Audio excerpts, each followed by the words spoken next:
how much, does it really take to live these days? And there are a lot of people that are saying, hey, I don't have enough money to live. Let's play that sot from this gentleman.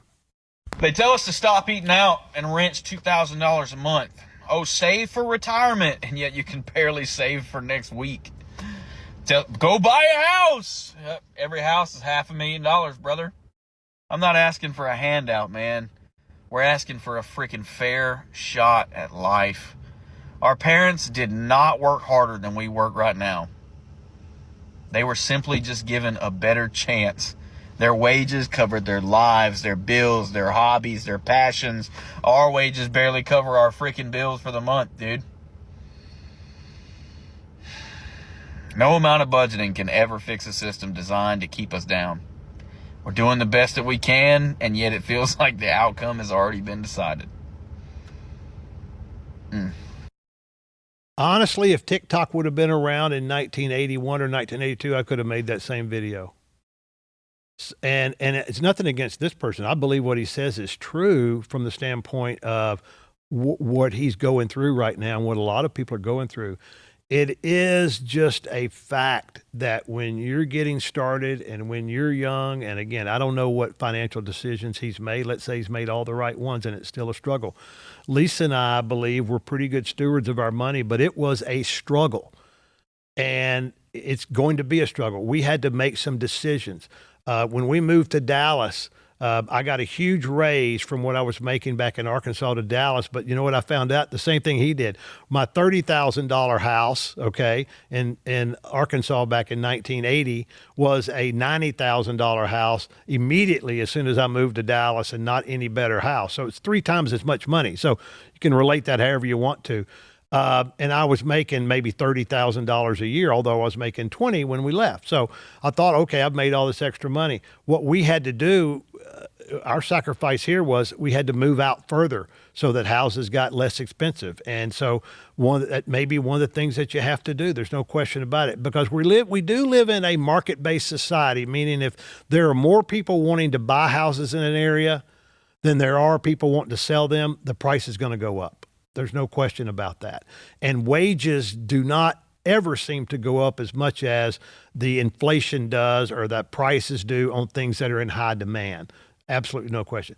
The other thing that I would say about this is that, we may have to, I had a second job when I was young. I would referee and umpire sporting events to make some extra money. May have to do that. But I do believe that we have to adjust our lifestyle so that we can live on what we currently make. And then we have to be looking at ways, how can we increase our income? That was always important to me. Remember, my number one goal was to stop the generations of financial mediocrity in my family. And so for me, I was constantly looking at what is it that I can do to make the most money that fits my values, and is legal to do. So it's a struggle. There's no question about it, and I feel bad for young families.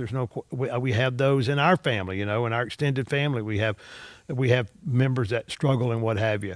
But I do believe that if you, again, make sure that you're living in a place that allows us to afford, and also that we are truly looking at what we do on a day-to-day basis. We may have to have less car. We may have to have less house.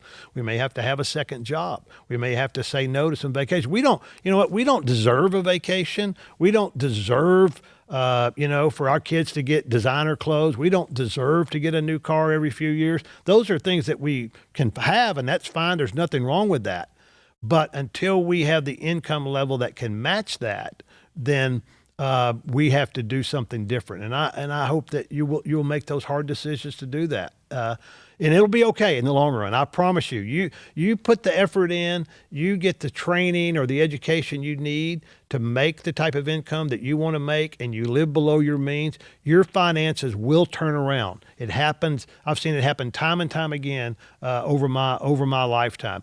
All of our family, all of our friends that we knew when we were first getting started, they were all just like us. We didn't have any rich friends. They were all just getting started.